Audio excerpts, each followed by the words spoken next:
3 beses na kitang ipinaliwanag. 3 beses! Ano ang naintindihan mo? Wala.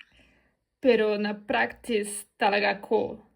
Nag-ensayo ako. Nag-aral ako. Saan ka nag-aral? Sa panaginip mo? Sinubukan ako talaga. Tigil! Tigil!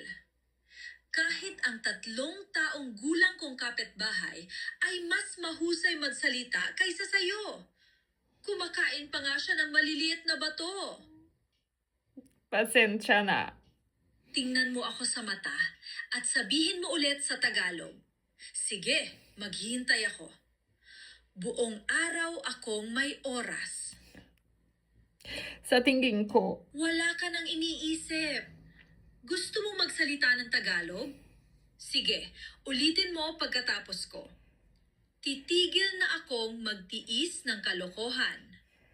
titigil na ko kan Masyado kang mabagal, pero ayos lang. Isara mo ang notebook mo at uminom ka ng tubig. Matutulog muna ako. Sandali, napagod mo ako. Too slow is good. Close your notebook and go drink some water. I'm going to take a nap. You've tired me out.